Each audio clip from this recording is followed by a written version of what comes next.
Back in studio for another edition of the Southern Ontario Dirt Show podcast. It's episode 32 or 42, excuse me. I am Jonathan. That is 42. Travis. Episode 42. I feel like this one's a pretty obvious one for who. Oh, there's Well, more than obviously, I I'm have to leaving that one pick for Pete you. McNell. I mean, he was. Here's my entry into Maryville Speedway. Mr. My Small my Block. one friend Vincenzo, when he was a kid, him and his dad always went to Maryville. I was the guy who watched NASCAR at home with my dad. We didn't really know too much about the dirt world or anything like that. The most dirt racing I was watching as like an 8-year-old was when Dave Despain was talking about World of Outlaws sprints and stuff like that on Wind Tunnel. Beyond that, I was kind of didn't really know. It was under my nose the whole time. And then my buddy's like, "You got to come with me to the racetrack with my dad. We'll go with our dads, and you're gonna watch number 42, Pete McNell. He's got this black and white car. I'm pretty sure it was black and white at the time." And I think he had the orange number. I think it was the champion. I think it was the champion racing oil product. I don't remember what was. Haviland? Yeah, it must have been the Haviland car at that point, right? Yeah. So he's like, you got to watch Pete. He's the GOAT. He's the best. He wins like all the time. Da, da, da, da, da.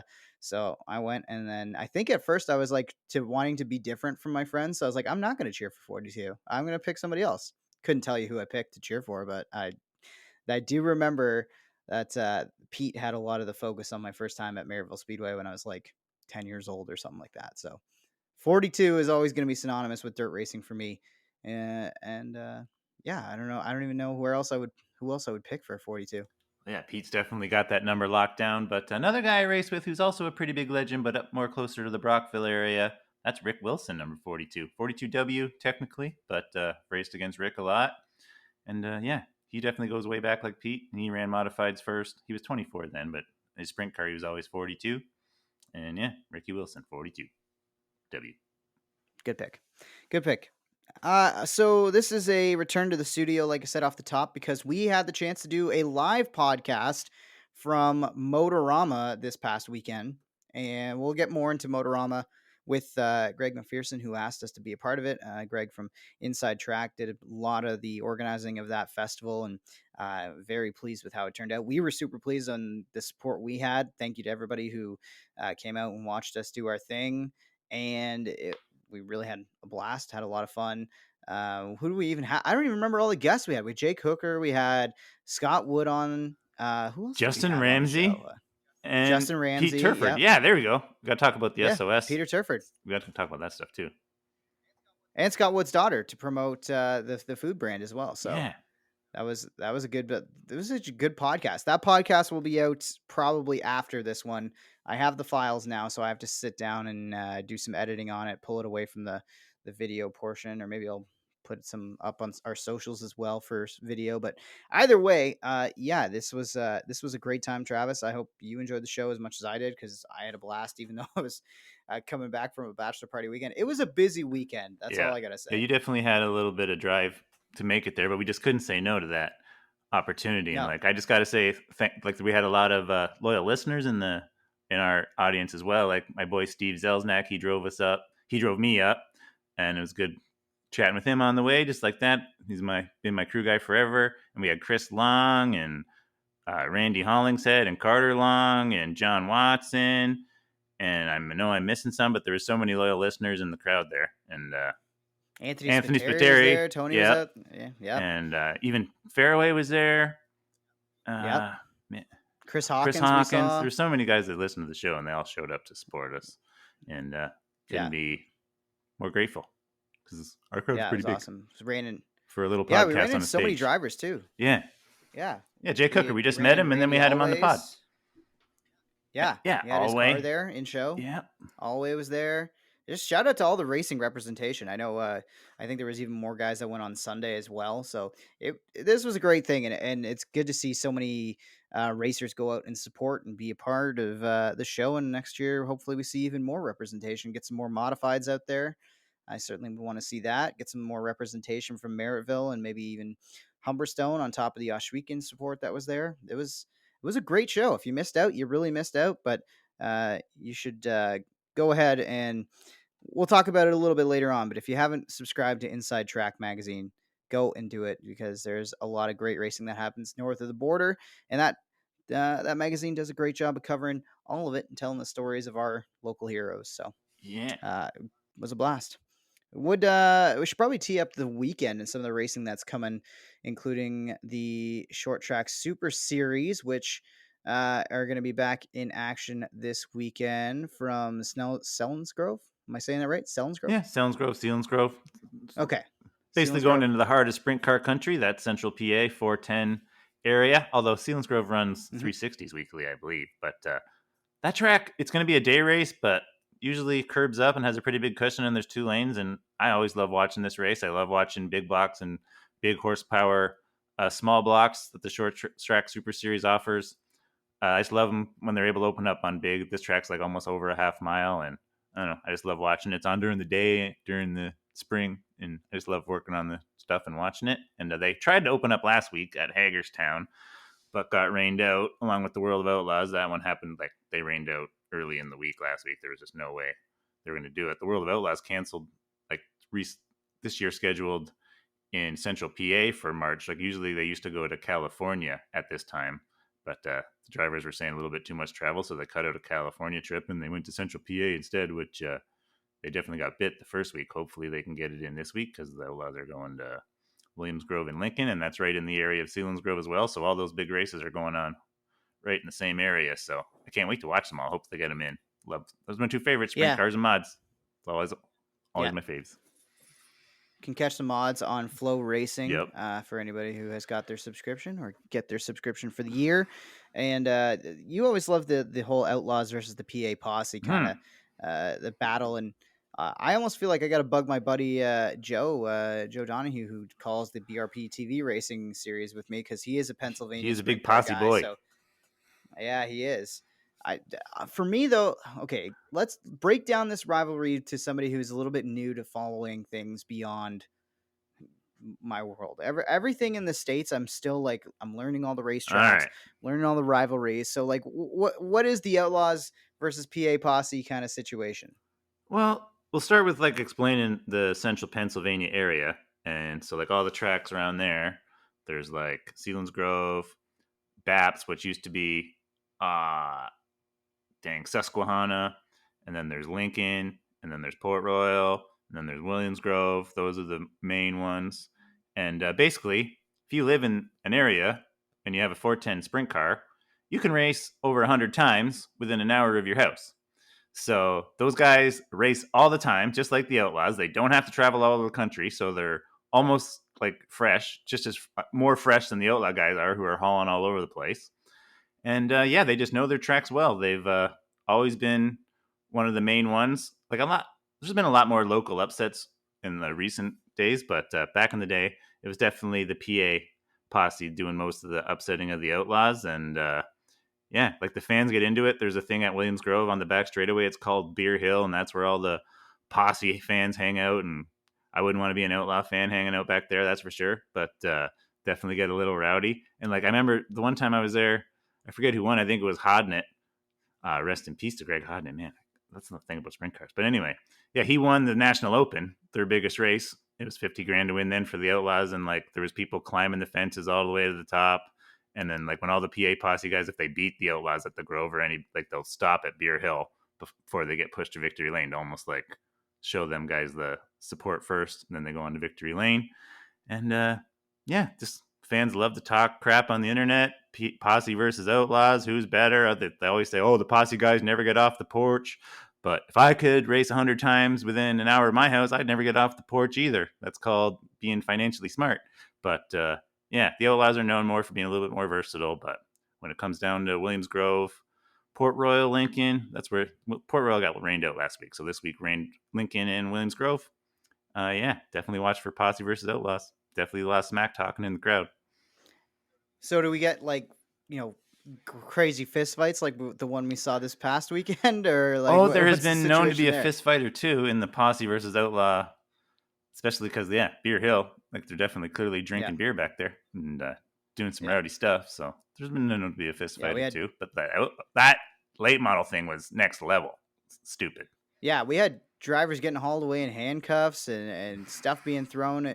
Yeah, I think you sent me the video first. Where did you Oh, I come think I across it? came Somebody across it shared it on on your Twitter feed? or whatever, but it's basically GR Smith and Ashton Winger. Apparently, Ashton Winger used to drive for GR Smith last year. I'm not up on my late model gossip as much as I am my sprint car and modifieds, I will admit. But anyway, so Winger drove for Smith. They were getting into it, just racing hard. It was a track with a little bit of bite, so they had to use their elbows a little bit of a shorter track. I even forget where it was. It wasn't on the World of Outlaw Tour, late model tour, the Lucas Oil. It was one of the little smaller tours that have been popping up on Flow. But anyway, they were there racing, and there was clearly bad blood between the two. You could see the way they were racing, and finally, I forget which one. I think it was Winger was finally the one that sent it in too hard. No, the other way. GR sent it in too hard, and Winger crowded him, and then GR almost spun out. But then caution came out, and then he just started beating Winger's car to death under caution, like way too far. Like at that point, why are we wrecking race cars? Like just wreck body parts, and you gotta sort it out in the pits after. But like the part Yep. when you start, or on the front stretch, better for the promoter. But anyway, get out of your cars. Don't use your car as a weapon. That is brutal. And he destroyed his whole car. Like clearly money was no object to him. He destroyed Winger's car. Winger kept going. He was still able to keep going. He ended up getting a flat due to all the body damage. And that's when it carried over to the pits. There wasn't that. There was a video of Winger and the other guy's t-shirt thing getting into it. But apparently one of Winger's crew guys went over and cracked GR Smith with something over the head. I forget what object he used, but it was definitely a foul object getting cracked. And you can see the guy's mugshot. He's got a cut all over his brow. And yeah, they all went to jail. They all got released. GR Smith got put on, I think he got taken out for the year. And then Ashton Winger was only 60 days for that series. But then I saw the XR series is going to hold up GR Smith's one. That's a different series they got. So I don't know if the other series are going to be able to do it. I'm sure GR find a place to race, but yeah, pretty crazy stuff. And it's been happening. I swear that stuff's been happening a lot more. I see that a lot on the pavement flow side as well. Like I think I saw a pavement modified own team start fighting. We had that last year locally, but yeah, like I Yeah, saw didn't that we on have flow. super late model guys? Yeah. Didn't we have super late model guys like a couple weeks ago going after each other too? Like I feel like Yeah. I don't think Bubba Pollard was in No, it. I that can't was remember last who week as was in well. it. Bubba Pollard Yeah, at the right. first Okay, it was ASA Bubba. race. I forget who he was going Yeah, after. But yeah, Bubba Pollard ended up tackling a guy. That was last weekend as well. And then I'm pretty sure like 2 weekends ago is when the modified thing happened. It was during driver introductions. This is pavement modified, but the crew started all fighting each other. Like they were starting to fight, and then you realize they're all wearing the same shirt. Like something in the oh my water these god. days. Yeah, for real. Well, I mean, it doesn't even matter what level you're talking about because we had a driver in the NASCAR Cup Series openly admit to just saying, well, my race is done. I'm going towards the back, but I see my rivals to my outside, so I'm just going to fence them, and then I'm going to talk about it on my podcast. You know, we want to talk a lot Huh? about the pavement stuff, but I feel like we got to get into this story about Denny Hamlin Yeah. and his big fine and big penalty because here's my take on the whole thing. I think between that and also I'll touch on the Hendrick Motorsports and colleague penalties as well because I think the whole thing is just NASCAR saving face because you can't have one of your drivers going out on a podcast and openly admitting something he did 2 days ago. Not even because he records those shows like an hour or two after he gets home from the race. Like they flew home from Charlotte and I think they're recording either the next morning or late at night. So Denny's literally saying, "Yeah, no, I saw that Ross Chastain was on my outside. I saw that he was, I wasn't going to make the corner and I was going to start dropping towards the back and I just said, I'm going to take him with me." And the two of them just bounced into the wall and end up 19th and 20th or whatever they end up. But just it's got to be it's NASCAR saving face because you can't have that. You can't have your guys openly Yeah. admitting to wrecking each other because we all know it happens. That happens every single race. You don't think when Casey Kane right-sided Danica Patrick into the fence that wasn't somewhat intentional? Maybe he didn't want it to be as dramatic as that, but he tried to wreck her, and there was nothing about that. This stuff happens all the time. It's just you can't have your drivers talk about it because then it sets a bad example for all the lower series and the kids coming up. And then all of a sudden you get a Ty Gibbs who's willing to wreck anybody, including his teammate, to win a championship. Yeah, but he doesn't go on his podcast in his minute, and that's definitely where Denny made the mistake. And I'm wondering if it was even a mistake or if it was premeditated and he thought he was going to get fined and he was just doing it to drum up interest to his podcast because it was just too perfect the way it's named Actions Detrimental. And then he gets Yeah. fined for actions detrimental to stock car racing. It's like, was that almost on purpose? And like he clearly saw red when he saw Ross, and Ross has got 3 up on him. Like everyone's being hard on Denley for wrecking him, but like Ross definitely being shy about wrecking Denny Yeah. either. That's for sure. Yeah. But yeah, and I'm sure Denny sees a little bit of himself in Ross. I heard that on the Dave Moody show today. Someone said that, and I totally agree. And Denny's getting older. Ross is younger. I Yep. could see Ross winning a championship before Denny because Denny's so in his own head. I got to work on that myself this year. But like Denny's clearly working. Like Ross is in his head rent free, talking about him on his Yep. podcast. After just like, yeah, Denny, you gotta stop worrying Yeah. about that stuff, bud. Yeah, and the other thing we saw out of the NASCAR world that I'll pop off quickly about the penalties to Hendrick Motorsports and Colleague Racing for the louvers, the hood louvers were so. I want to ask your opinion on this. So this illegal part went through pre-race tech inspection, went through pre-practice inspection. That's where NASCAR and Hendrick Motorsports both pointed it out. From everything I'm understanding, is Hendrick knew the part was incorrect, and they did a little something to make it fit better in the car, and tried to keep as open a line of communication with as the one new cat jumps up into the screen. Uh, Tried to keep an open line of communication into how things are going and what changes we're making to make everything fit. And then NASCAR saw the part. They said, you know what? I don't like it. We're taking it away. It's not going to happen. You guys can't race this. And Cup guys said, "Fine, yeah, that's fine. We'll fix it." And they still went out and kicked everybody's butt anyways with the parts that probably didn't fit correctly or whatever was happening. So then they get fined this week, 100 points, 10 playoff points for the drivers, $100,000 for the crew chiefs, and all four crew chiefs from Hendrick Motorsports and the crew chief from Colleague gets tossed for 4 weeks. This is an insane level of penalty, and this is exactly what happens when you get everybody trying to buy the same part and there's a part shortage and there's poor quality control. I I think in this case, both penalties, obviously Denny Hamlin's won't be overturned because he said he's not going to appeal it. But I think in some way or another, I think the penalties get overturned because how do you fine a team for parts that they aren't even making and like they're not controlling? Like that doesn't seem fair to me. But maybe you got a different take on it. No, I'm pretty much with you. I get the spec series and everything, but I kind of hate the new NASCAR. I'm not gonna lie about it. I liked it when there was a lot more ingenuity about it, and I even just listened to a podcast with one of the NASCAR engine builders, Mark Cronquist, and even he's saying how back in like the Gen 4 era, where there was a lot more RPM in the engines and stuff, and a lot more like there's basically no rules on the engine, they could spend under $1 million and find 50 horsepower or more quite easily for under $1 million of R&D. Whereas this new car, because the rules are so hammered down and stuff, and like let's put it in perspective. The Gen 4 motors back in the days when they would scream 9,800 tops and then like the low RPM would be 75, just screaming almost like an F1 car, but with push rods. Like sound of glory. That's my era of NASCAR. That's my favorite. But anyway, now they make like 670 horsepower. So like a 360 sprint car has more horsepower than a NASCAR right now, right? Yep.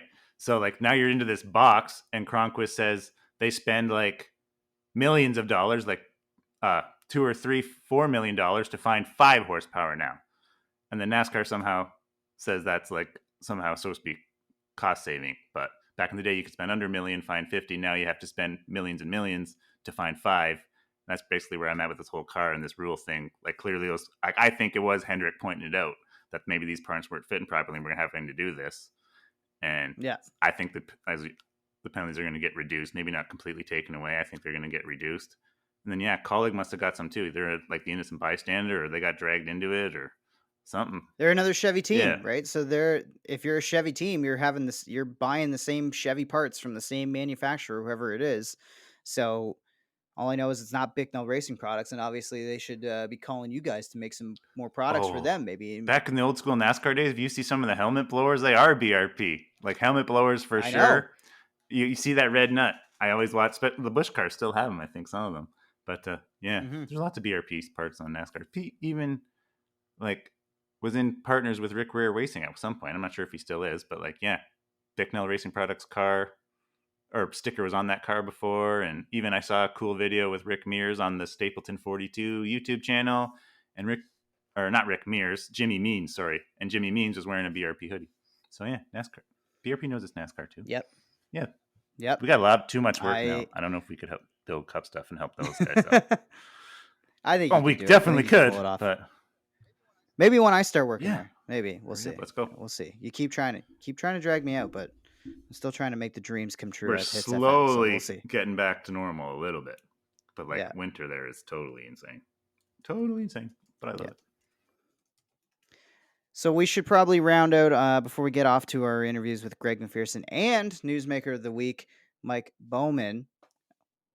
We should probably talk about the BRP TV iRacing series, which I did not get to finish my Yeah, this is participation basically in to tell as a your story. What broadcaster. happened to you? So, we're calling we were in the feature, I think, by that point already. Yeah, I'm pretty sure we were feature something like racing. that. And I think maybe 20, 30 laps into it, maybe not even that much. I don't remember. And all of a sudden my power goes out and I'm like, "Oh, well that sucks. I'm sure I can just reboot and rejoin." And then I'm waiting around like 5 minutes. Power's not back yet. Okay. Power's still not back. And I'm like, that's kind of weird. And I look out my window and the whole neighborhood's out. So I'm like, okay, it's not just my house. We didn't blow a fuse or something like that. That's kind of what I was thinking. Maybe they got to go downstairs and get the breaker tripped or whatever by my landlord or something. And all of us are holding flashlights out the window, shining them at each other. I'm like, okay, obviously the whole block has no power. And what happened was a couple streets over, a transformer exploded, and there was a big fire on Jepson Street in Niagara Falls.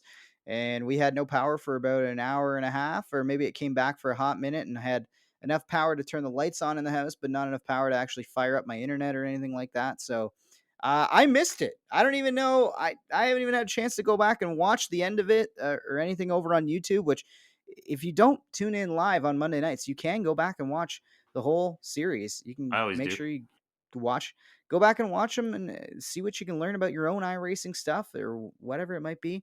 They're pretty entertaining races, I got to say. Felicia was But extra from your entertaining. from your standpoint, Yeah. was it okay? What happened? I Break it was down for me. racing my butt off with Richie Pereira, or however you say his last name. We were racing our butts off for like 18th, but then the whole way through the Yep. field was three wide, nonstop action, and like we had a run of like 50 green flag wraps, and it really made me appreciate the guys on the Super Dirt Car Series for real. If they get a long run like that, because I was definitely starting to sweat a little bit, and the series is just so close and stuff. Like there's no taking a breath or anything. You got to be on it the whole time, and it was three wide for the lead. Cody Higby led the whole thing pretty much, and Brandon Plank sniped him on the last lap. Controversial restart. It's a heck of a show for a virtual world. It's just about as good as the real I thing. know. It really is. It's so close. Like you put one of those on and you put a G-Force Racing broadcast on and like obviously if you get a really good modified race in the real world, nothing beats that. But it can live up to the hype sometimes and really deliver and it's When been there's nothing else a going blast on and in the well, winter. especially right now on a Monday night of all things too, right? So what do we got? 4 races left I think Something now like in I this think Fairbury, series. Knoxville, Charlotte. Maybe just 3. Might be down Might to be down to 3. three. April 10th is the last one. So yeah.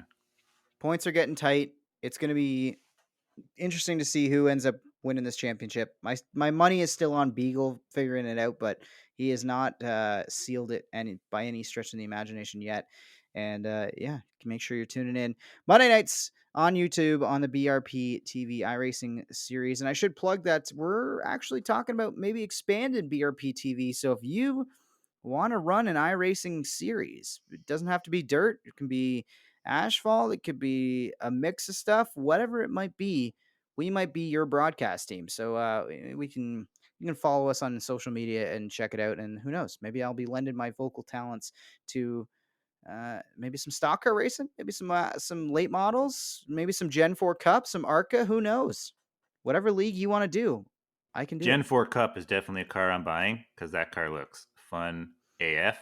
But you're definitely Yeah. going to be doing the BRP Summer League, which I'm going to be doing as well. And Beef already told us Monday night it's going to be super late models on asphalt, but only Ooh. once a month.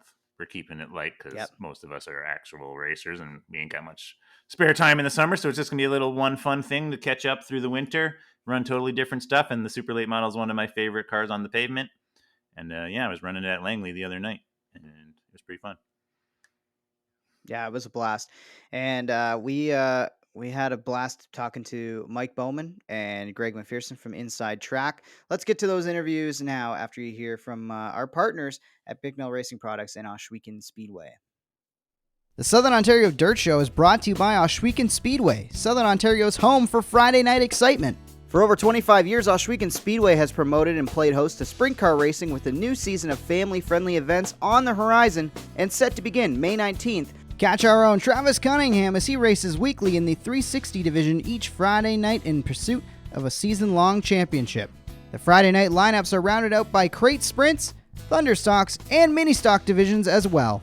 In addition to weekly racing, Ohsweken Speedway will also hold several marquee events for the Southern Ontario Sprints, the Action Sprint Tour in their West Series and National Series, as well as a visit from Canada's premier stock car series, the NASCAR Pinty Series on August 14th and 15th for their only stop on dirt.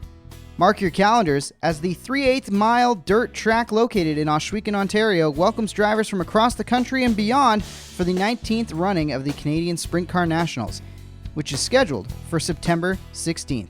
To keep up to date with the latest news from the track, be sure to find them on Facebook, Instagram, and Twitter. For track information on policies, admissions, directions, and more, be sure to visit ohswekenspeedway.ca. That's OHSWEKEN Speedway.ca. Ohsweken Speedway, your home for Friday night excitement. All right, we are live on the Southern Ontario Dirt Show podcast with our new friend Greg MacPherson, who had us out to Motorama this past weekend. Greg, how are you doing? Excellent. Kind of recovering. It's about 3 months of not sleeping or not doing anything on weekends for all of us, and it's it's a relief to get through it, and it's awesome to see it all happen. But yeah, it takes a few days, and then we just dive back into all the things we've been sort of ignoring in terms of like inside track, as we gear up for the season again. So that's kind of where we're at. For sure. It was a very busy show, at least on the day that we went on Saturday. I couldn't believe how many people was there. It was great to see such a great turnout for you guys. How did you feel like Motorama went off from your perspective? It was amazing. Like our this was the 8th year that we've done the show, and we'd gotten shut down halfway through in 2020. Weren't allowed to do it in 2021. Last year we did it, but we got it pushed back to the end of April just to get around the restrictions that were sort of remaining in place with passports and limits on capacity and stuff. So anyway, we were glad to be able to do it last April, but it was right on the start of racing season for a lot of the tracks and things around here. So it was awesome to be able to put it on again in its traditional date, where it's been pretty much every year since 1975. We figure. So it was amazing. The racing community came back in a huge way. Um, we're so happy, and then that crowd on Saturday, we've never seen anything like that. And Friday and Sunday were great too. It just we'd seen hints of that with some other shows like the auto show and some things that have happened. Um, People are just relieved and happy to get back out and doing things again. They really want to do real things and stop looking at screens and staying home, I guess. Yeah, the parking was insane. I've never had to look for a parking spot like that in my life, especially like for They okay. yeah. We never do like the "Do you know who I am" thing, because like no one knows who we are. But literally, I had to go out. I grabbed like subs at the firehouse or place or whatever nearby. So I drove over to get some stuff for Kindig and Bad Chad and them, and so we left, and then coming back in, they wouldn't let us in, and so like I was like, no, it's my show, it's our show. Like you really have to let me in. Like so. Anyway, so that's what it was like. So with the parking, I like we always say like sorry, not sorry, because Yeah, definitely it not means a sorry. lot of people. If it's busy and the GO train lot, the overflow is full, it means a lot of people have come out, which we need to happen, and we're so happy and grateful for. But yeah, sorry.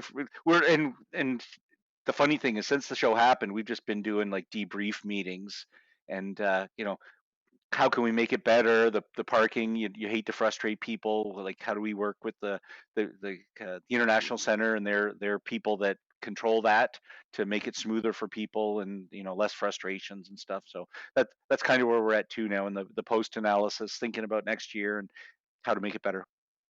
And I didn't even realize how much of a racing section you guys really had at those shows. Like, I can't remember the last time I went to Motorama. All my friends are really like tuner car guys that they go to see the lowered trucks and the race cars and stuff that people are, driving on the street. Maybe like that grand hall that you might walk into first. That's kind of their section. I walk through past that part, get into the racing zone, and I'm just blown away by the sheer number of different types of vehicles, different racetracks that were represented. So, just how special did that feel to have so much racing representation, especially with your connection with Inside Track? Yeah, it's so good. Like the history of going back to it. Like I finished at U of T in 1990 and got on with this small other racing magazine, and we'd worked there till gosh 97 when my partners and we quit and we started Inside Track in 97. And we don't forever though we'd gone to this show and it's called Performance World. It was at the International Center, and it's like the precursor to what we're doing now. And everyone had always gone, and but at a point, Performance World had kind of the racing component of it had shrunk over time, gotten smaller. So the fella had started this other show called the Canadian Motorsports Expo (CME), and we thought it was a good idea to sort of have being in the industry and wanted to put racing front and center. So we got involved with the guy who was doing that, and just over time that kind of grew and it became our show. And at a point, the guy who was doing this show that was, I guess was called Mega Speed. We just had an opportunity to merge our racing show into that traditional, start of March break show, hot rod racing and all that stuff show that had been there forever. And so we jumped at that, but we'd never forget our racing roots. Like we're Inside Track, we're racing people. We've had to learn about custom cars and hot rods and car clubs and all that stuff. But our background was motorsports and racing. So it's the fact that the racing people came back, that like you say, you walk in, you see that first hall with the 28 cars, the grand hall, and then you come upon the racing and all the tracks and series are there, and we love that. That's our heart. And but like they're all great. It's kind of neat. Like we always think that people it's such a mix. Like you've got racing people, you've got car people, but it kind of it all overlaps. The guy everyone loves a little bit. They've got some interest and stuff. So the whole idea of the show is like deliver enough of something for everybody, and you know they've got their focus, but hopefully they like it all. All right, so you're talking about having meetings, like how you can improve and stuff. And we were talking about the racing. Like sometimes in the past, you've had like Bobby Allison and stuff. I think like bigger racing names. Oh my gosh, that And I heard Cam K saying like he wished there was like a Pinty's autograph session or like a little more driver presence. So is that somewhere you could think about going in the future? yes, yes. So in the old days, like when we had the CME show, gosh, we had like Kyle Busch, Brad Keselowski, Michael Waltrip. We had a Motorama show a couple years ago where through Jim Bray we had Bobby Allison come in. So we are totally open to that. We would love to have some racing celebrities. Um, we thought we had a connection where some of that stuff might happen this year, but it didn't. One of the series was going to help out with some things, but that is definitely a goal. It's tough now that we're on a Cup weekend where they're out west, so having a current Cup driver is probably not going to happen. But there are lots of people that we'd love to have, and that's always been great. Whether it's Richard Petty or like you say Bobby Allison, they've gosh, who else? Todd Bodine, Mike Skinner. Like, yeah, we're totally open to that, and we'd love for that to be part of the show again, if it can happen. Yeah, I'd almost rather like a legend over a current driver for the most part. Oh no, absolutely. So yeah, we're Yeah, open to ideas. So if yeah. you got some thoughts on who you'd like to see, and we're glad to approach. Yeah. I was thinking like a sprint car driver too, or a dirt driver autograph session next year. We got to try to get something like that geared up. Yeah, no, absolutely. So it's something like that. We'd you know probably try and work through like Clinton and Glenn or something. Yeah, Obviously, they've got amazing connections, and if they'd want to be part of that, um, gosh, I think of like when we put Bobby Allison in the NASCAR Pinty Series booth a couple of years ago, and the place was jammed. It's definitely a way to get attention for something you're doing. So we'd love to be part of that. going back to Inside Track, I've got my copy of the Champions issue just over to my left here. I'm going through it, and obviously, great to see our own Cody MacPherson right on the front cover there, representing the dirt community. But from your perspective and being involved in kind of a broad stroke of Canadian racing, how hard is it? How difficult is it to kind of keep track of all these different series, and what does it look like to cover so many different series? Because even I've have a trouble. Like, obviously, we're a dirt based show, so we focus a lot on Merrittville, Oshweekon, and Humberstone, and then we get up to the other tracks like Brighton and stuff like that. But like even stuff like Oscar, like this, there's stock car racing out west in Canada that I'm not even really that familiar with. How hard is it to keep track of all that different racing in this country? Like we've got correspondents, sort of, freelancers, excuse me, in lots of places. So we rely on them, but we're always open to more. Like I'd love to chat with you guys about getting some help with dirt in the area, whether it's a column or some news or tips. Like it's funny, we had a thing a couple months ago. Like we have this guy who worked with us way back, Rob Howden, and he's down with in the United States now and like big with open wheel racing and stuff. And you just get an email from him one day, and it's like, hey, this Canadian kid down at Circuit of the Americas just won this huge thing down there. So that turned into feature article and this Matt Clark being on the cover. So we rely. It's hard. We are a small staff, and you try and keep your ears open, but it's also we're running a business, we're putting on a show, but yeah, and we try and stay involved. Like we're fans too. We watch races whenever all the time. But yeah, we rely on tips and people with the series as well to you know help us with information. What's going on with their series or tour and things that we should know about that are worthy of extra attention. All right, here's a little. I want to know a little about your history. I've read your magazine pretty much since day one, back 1997. I loved it every day since. And then, but like, I want to know like what tracks did you grow up at, and like when you grew up, like what was your favorite kinds of racing? Okay, so here, um, gosh, so I grew up in Florida. So my earliest memory, I think I went. I'm trying to think of what am I 75 or 76. It's a blur, but the Firecracker 400, David Pearson doing a slingshot to win, beat Richard Petty.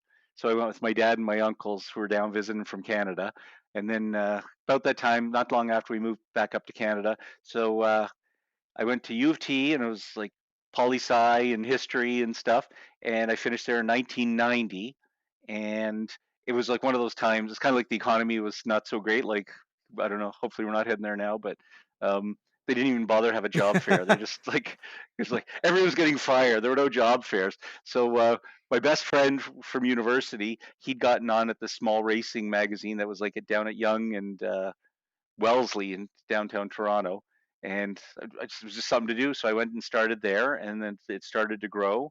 And but in the meantime, I guess I was kind of a stock car guy growing up, and so if I was up north, I'd go to like Barrie Speedway or Sunset, and you know. But early on, so certain started working there in 1990. I remember going to like, up to Mont Tremblant road racing weekends. Um, uh, where else? Oh, Mostport. Yeah, like the Nissan Grand Prix. I remember like early on, Greg Moore racing up at Tremblant. Yeah, and then like we would do PR work for stuff, so we kind of got exposed to everything. Like we'd end up at drag races. I'd go up to, you know, snowmobile races, Export A, hydroplane boats, and so everything. So then I remember like one time, the first time we went to Super Dirt Week, everyone said, "Oh, you should go."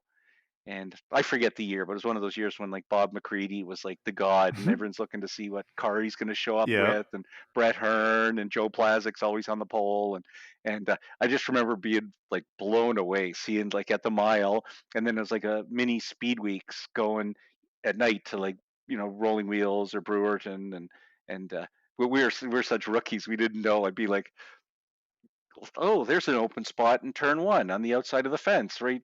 Why is no one standing there? Like you eat a bunch of dirt and get what? Look at those silly people with goggles or something, right? So anyway, but it was awesome, like to learn and and see it. Like I remember, oh, who was it? Like Kinzer would be on the cushion, and oh, I'm trying to think of the guy.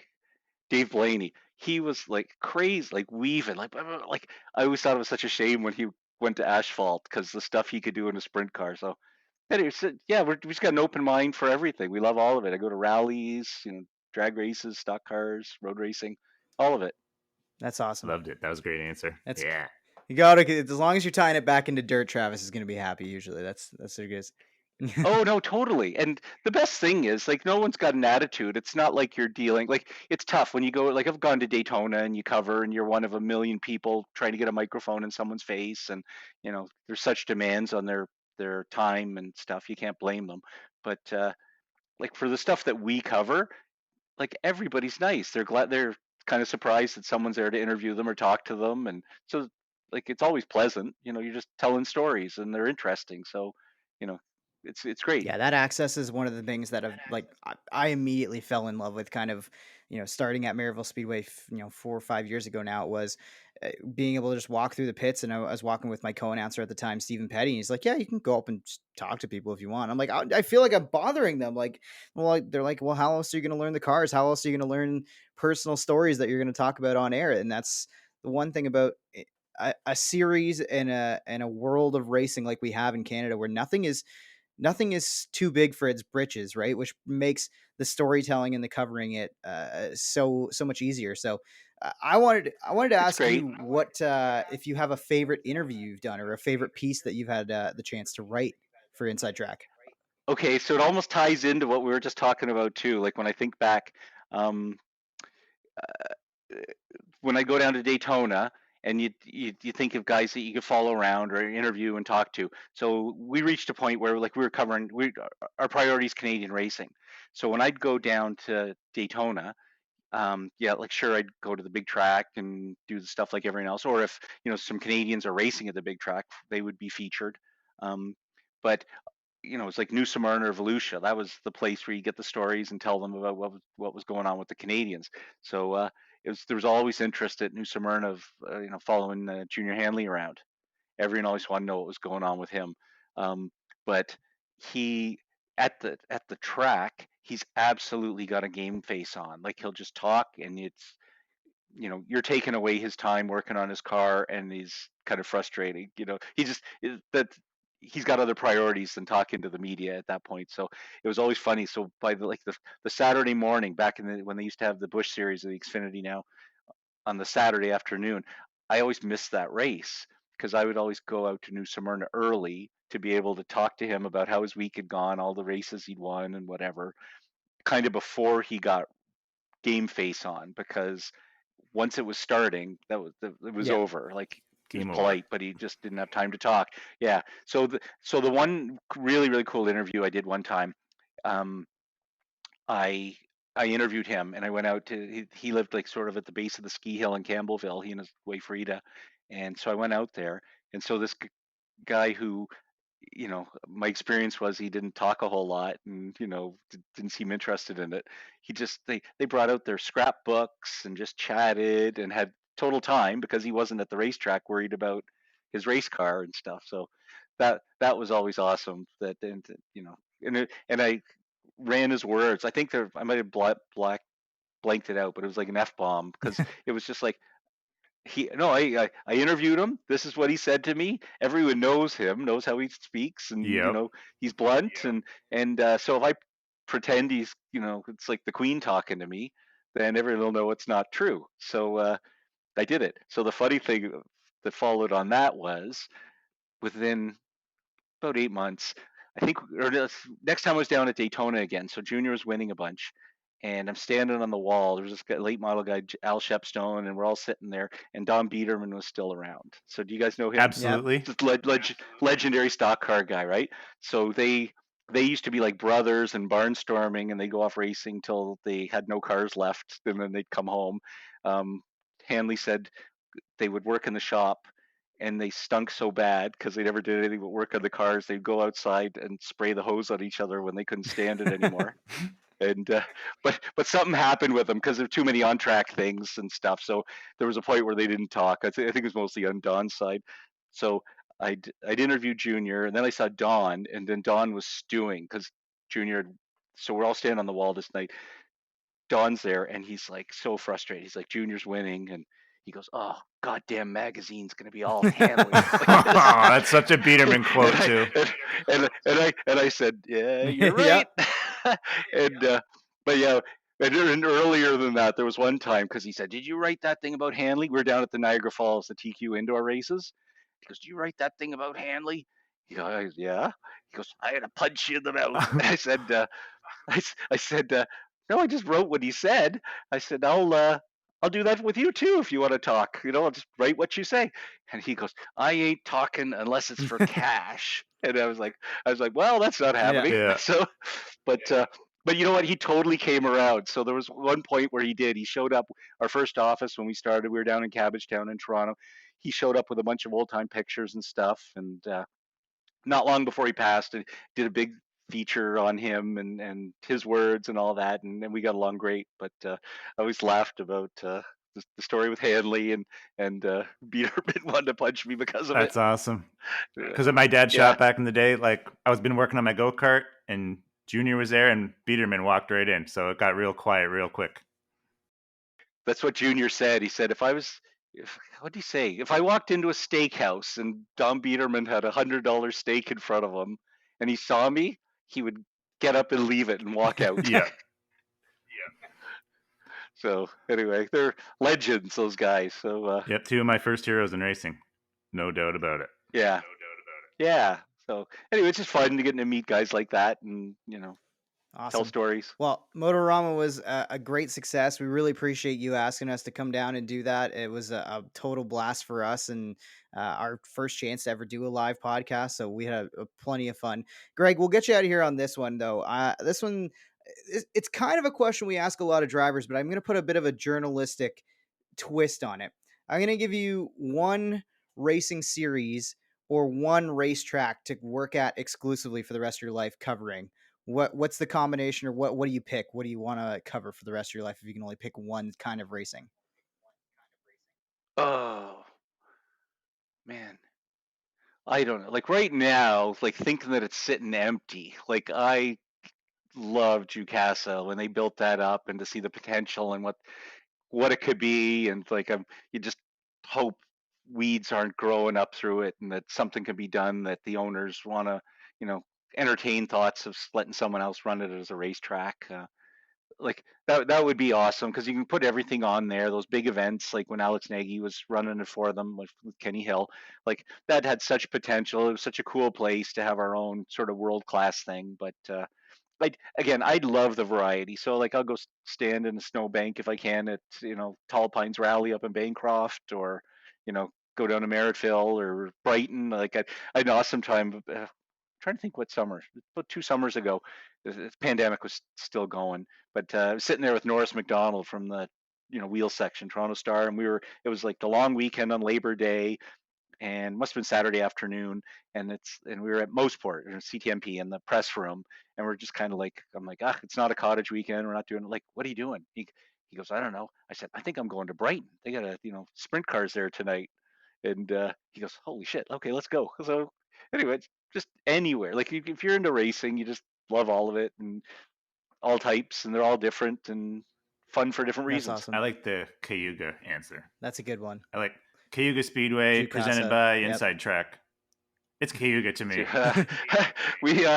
we we've had an interesting 3 years since we got shut down at the Yeah, show. So yeah, that was no I fun. can It's imagine. usually it's usually a great, yeah, the show's usually a great business when there's no pandemic. And during a pandemic, not so good. But anyway, we that was awesome this past weekend. People came out. We feel like we're heading the right way. We're Yeah. back in growth mode, and we're excited. That's awesome. Well, everybody should go out and grab a copy of Inside Track and see if you can track down the champions issue. Like I say, Cody McPherson's on the front cover, so that was really nice to see one of our boys get represented like that. And who knows, maybe we'll be involved with some more dirt coverage down the line with you guys. That's the hope, anyways, and hopefully we can keep telling some great stories from around Southern Ontario and the dirt No, world.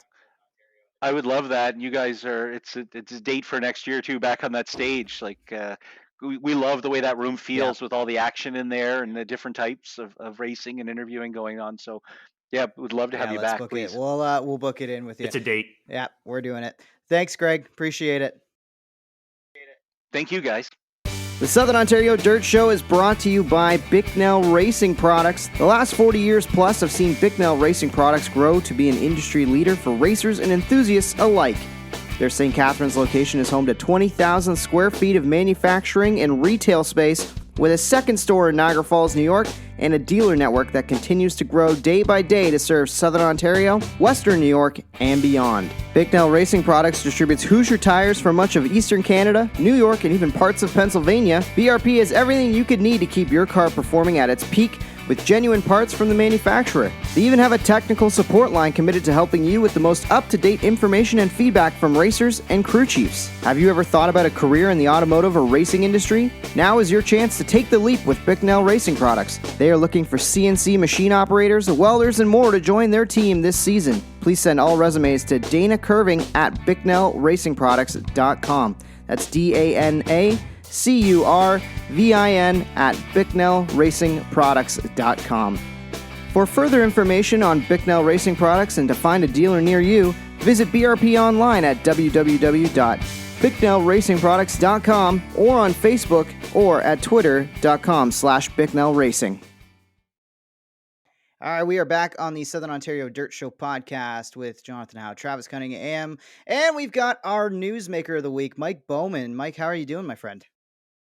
I'm good. I didn't know I was a newsmaker this week. Well, it feels like it. I feel like you shared some pretty big info with the racing world.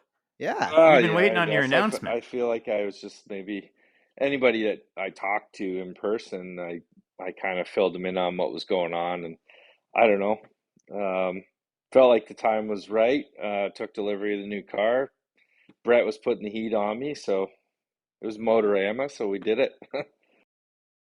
Well, it's definitely a good timed announcement and definitely some super exciting news. So, how are you feeling about going and making the big move into the 360s? Um, I feel pretty good about it. Gonna approach it the same way we approach anything else that we race.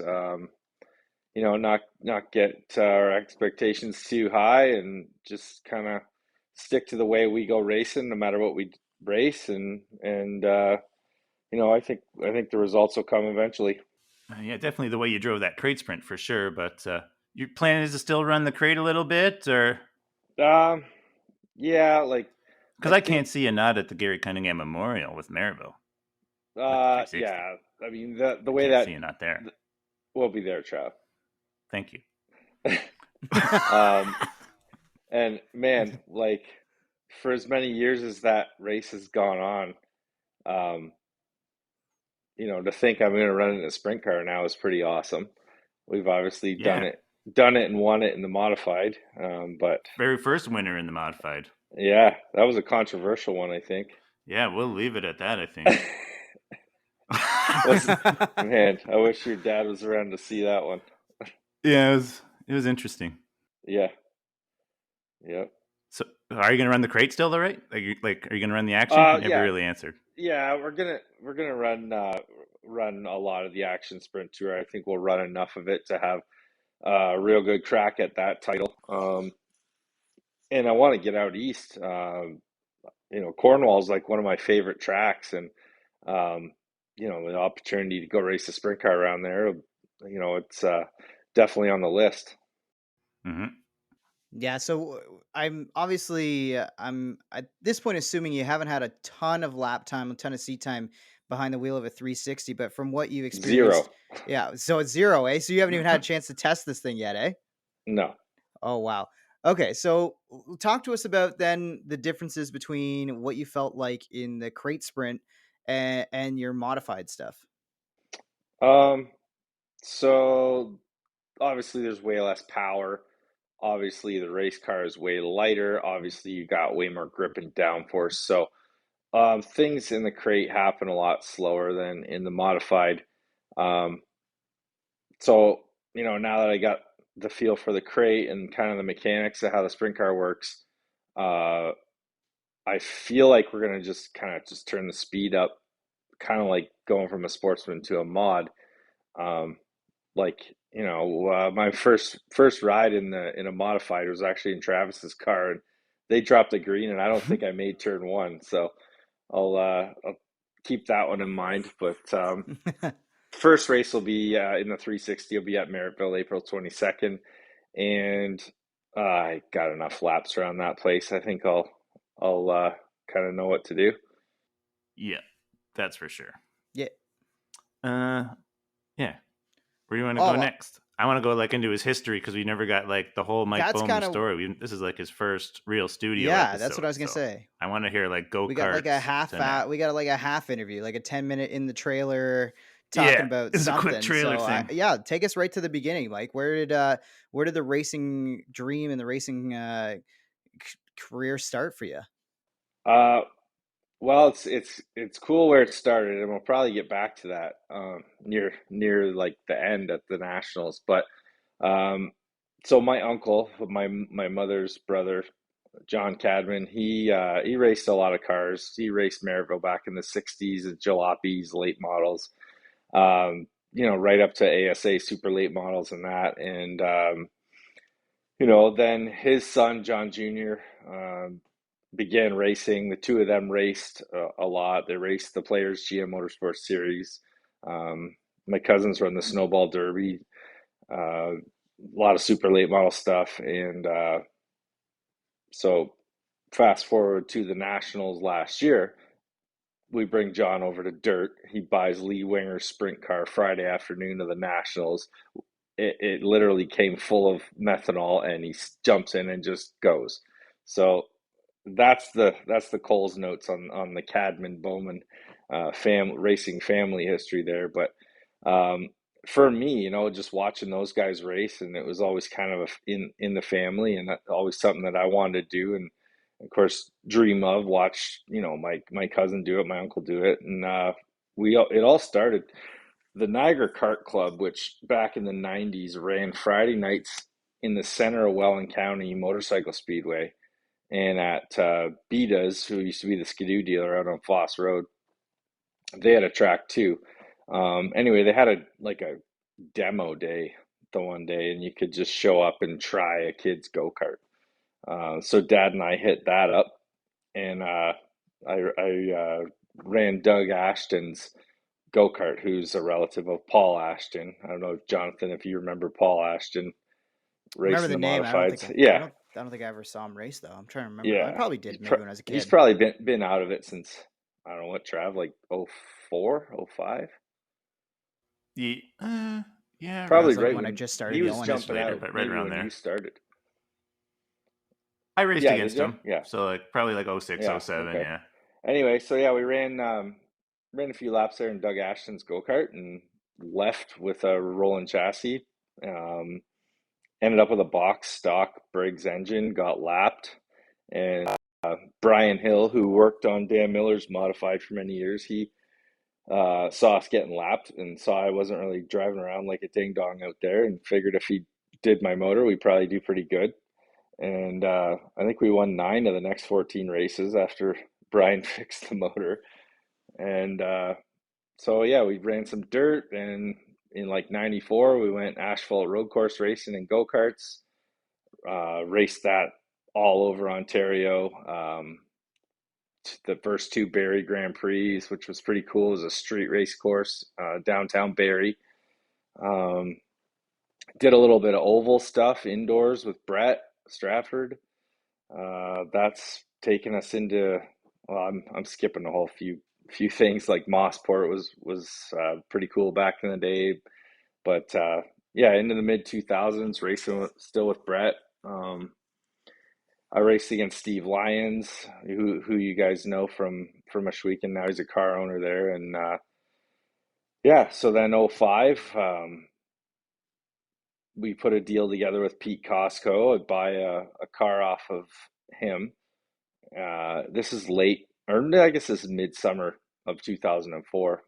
We make a deal to buy Pete's modified at the end of the year and run Sportsman the following year. So he tells me, come to the track, and we'll let you take hot laps in Bobby Davidson's Sportsman. So something happened there between Pete Costco and the Bicknell Williamson clan, whatever, Costco was done. So, and I show up to take out Bobby Davidson Sportsman for hot laps, and Pete Costco tells me, you're not going for hot laps, you're racing it. So I end up racing that thing that night. I think I spun out Chad Chevalier my first night by accident. I think that was him. But anyway, that's kind of where it started. I ran that car 2 or 3 times. Then we took Pete's mod, put a crate motor in it, and opening night, my rookie year, we won our first race, which was a surprise to us and I think everybody else. And yeah, it kind of went from there. And in 3 years, we won our sportsman championship and moved up to mod the next year, which Matt moved up that year too. And we're both rookies. We're both fast. We're both winning races. You know, and the success kind of continued, and we had a couple really good looks at a championship. It just didn't seem to come, and then finally in 21 we were able to get it done. And of course, there's been some rule changes, and the modifieds don't look the way they did, and Donnie and I don't agree on that. So that's why we race sprint cars now. And here we are today. Fair enough, honestly. Yeah. So tell us about like how it got hooked up with the big GSR on the side. So that one, well, I mean, obviously, last year we won a lot of races last year on that sprint deal, and we didn't really even start hard at it until after I crashed my ass off in that modified. I mean, I think I was so bitter about the Merrittville deal and where modified racing for me was going in Niagara. At that point, we'd rode off a car, and I was just ready to do something different. And yeah, the win came quick, and then they just seemed to keep coming, and we got ourselves really dialed in on Oshwegan. And yeah, we obviously, the guys at GSR noticed.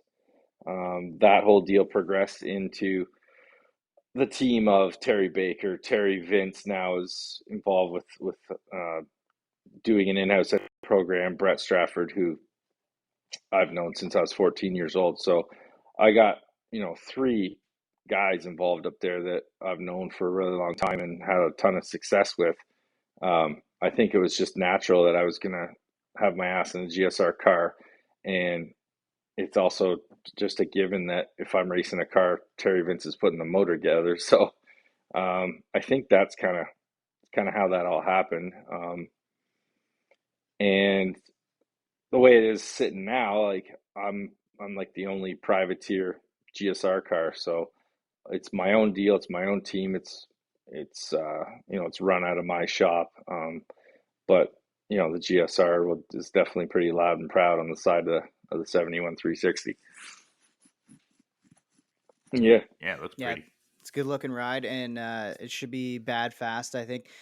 For yourself, how are you handicapping your 360 season? What are you looking for? What's the goal? Is it you want to be in victory lane this year? Is it being consistent, being inside a good points run? What does a good season in your rookie debut of the 360 look like for you? It's tough to gauge. Trying to think like who I've actually raced against out there other than Trav and Mikey, and we really haven't raced hardly. Still, we haven't raced that much at all. Hardly, but I have raced you. It's tough to gauge. I'm trying to think of anybody else in 360 I may have raced at one point. They're all young now. Yeah, exactly. I mean, probably I've raced more guys that Trav's racing against in the 2 360 races that are 2 crate races I ran for Baker than anyone else. Yeah. I raced in those 2 races. I raced, I think, Nick Sheridan, Liam Martin. They would have been there. But yeah, anyways, I don't know. Hanson would have been there for sure. That was how long ago was that? 20, now that you drove Baker, 2020. All those years have just matched together. It was during for me. COVID. Yeah, getting interviewed with masks. Wow. Yeah. Yeah. No, it's I don't know. I've won in my rookie year and everything that I've done, so they'd be silly to not set that as our goal. I'd be disappointed if we didn't win a race this year. I guess that's where I'm at with that. Um, I know how we run our team. I know the kind of experience that is on our team, so that's where I'm setting the goal at. Yeah. So I Yep. wanted to know, sorry, Travis, but I want to follow up with some of the rule changes that we're going to see for maybe it's the first time at Oshweekend and with the SOS. Things like lane choice and having a choose rule in sprint car racing and double file restarts.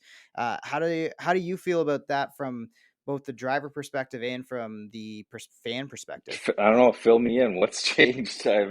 I've been Oh man. yeah. I've been All on right, Travis, I've break been it on the down. Oh honeymoon, yeah, bro. that looked like fun too.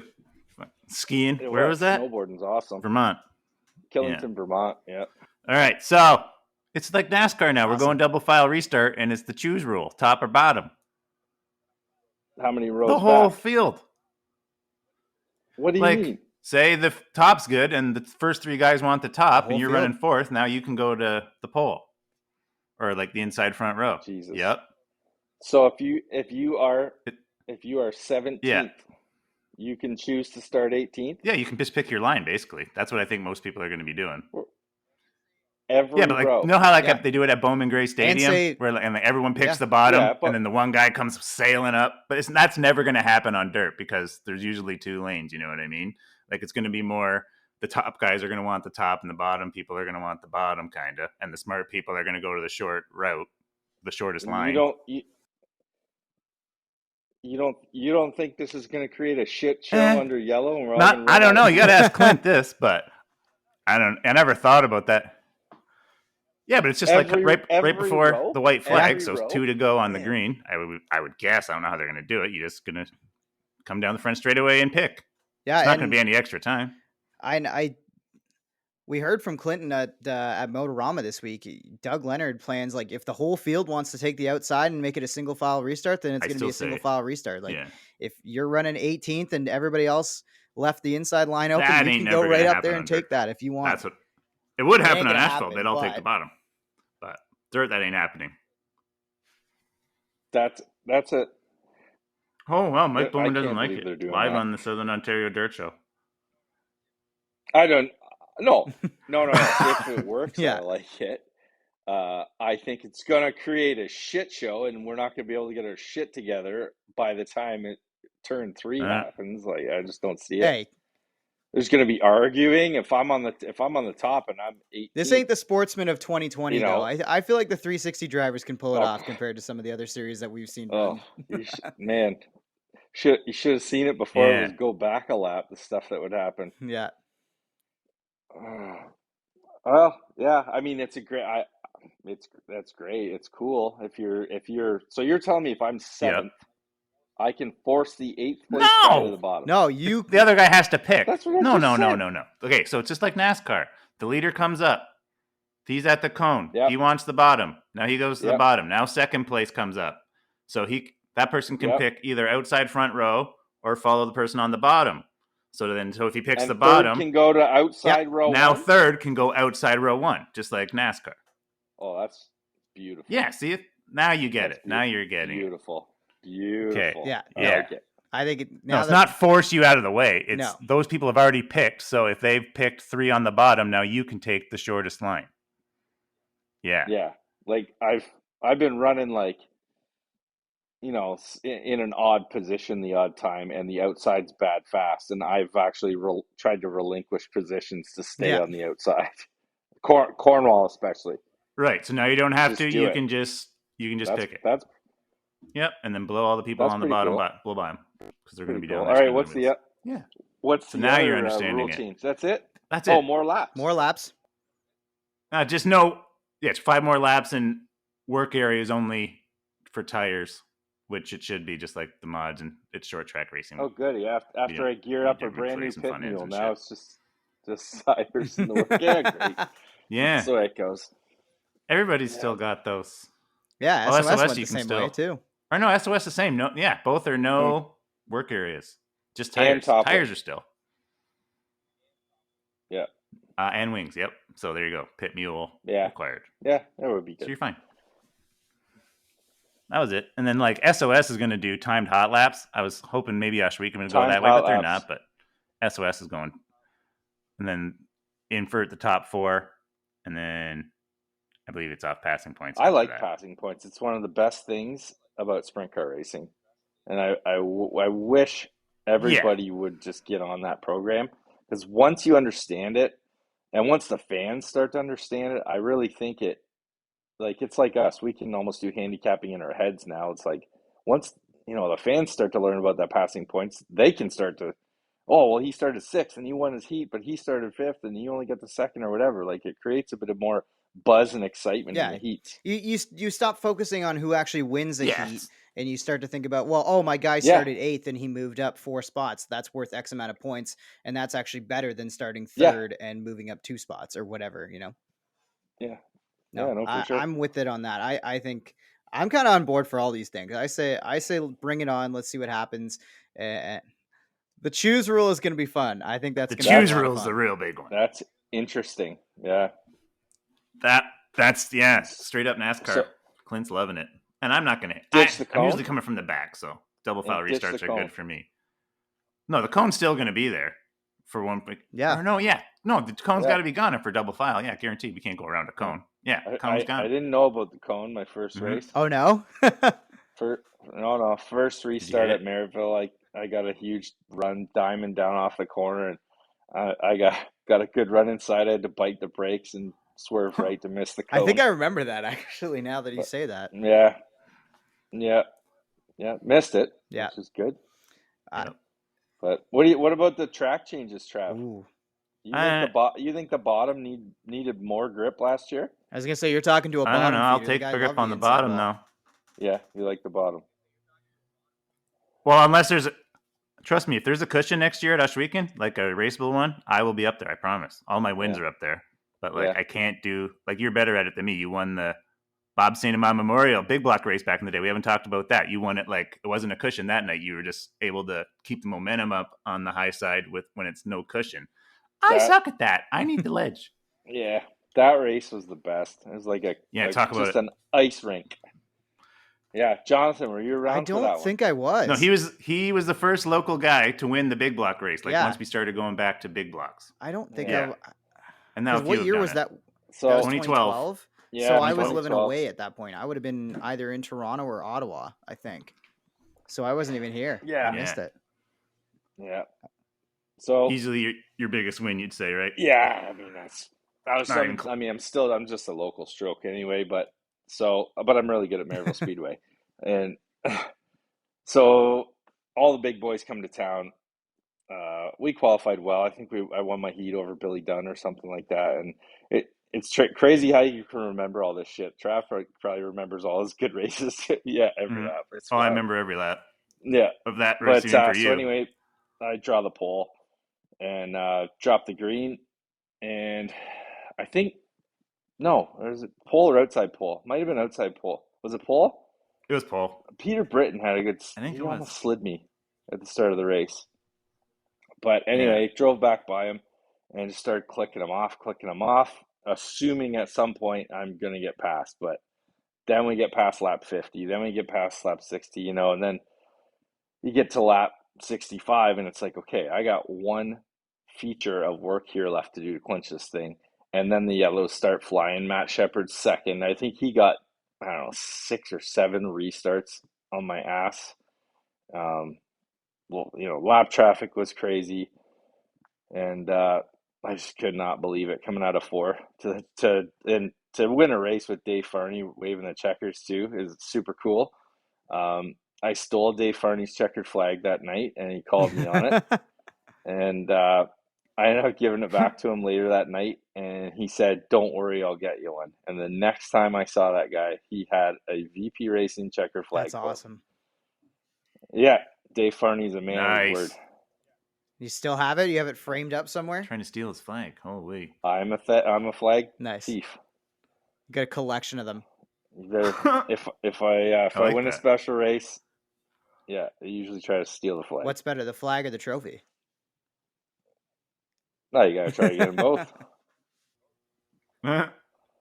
Okay, my last question Yep. is: you've done a lot of traveling in your life. Yeah. Favorite track you ever traveled to, or like favorite race that you traveled to? Probably going down to Lernerville to the Steel City Stampede and winning it, and never laying eyes on the place. Mm-hmm. Thought you were gonna go there. Well, I thought you were gonna go there or Rolling Wheels because you're Rolling Wheels. like the wheels. You had a We thing did for have, that. yeah, You we were were good good at there the too. wheels, but You had a little man, thing there. Matt nagged me to come down and run the Stampede and party, and they have a huge party down there. They burn everything you can imagine, boats, campers. It's wild. And so Matt bugs me to come down there to run this race, and then we just go at it like idiots.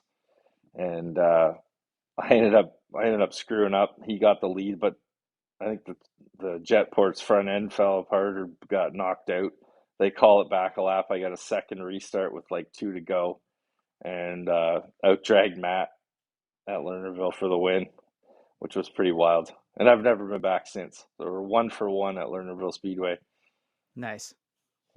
Yeah, Yeah, I'd almost exactly. keep it that way But what a unless you have to surface go. down there, man. There's not Yeah. a Yeah. pebble, not a chunk of wood, nothing. It's like somebody just extruded that surface out of a machine. It's so smooth. Oh yeah. Yeah, it's on my Yeah. hit list for sure. But Yeah, I don't do for enough sure. 360 stuff. Petitioning to get them 360 Yeah. racing. Yeah. Yeah, it's fairly close too. Yeah, Really, she it's only did what, four 3.5 and from like It's St. down Kitts. there. Oh yeah. I think Yeah, that's Four like and a half? Matt was crazy running down there every Friday night. That's crazy. Well, Yeah, yeah. seemed to work out for him nowadays. True. Looking back, Yeah. that's how he got his confidence Yep. going. Really. All right, well, we'll get you out of here on this one then. I'm going to give you one race car and one racetrack to drive at for the rest of your life. What's your magic combination that you're picking?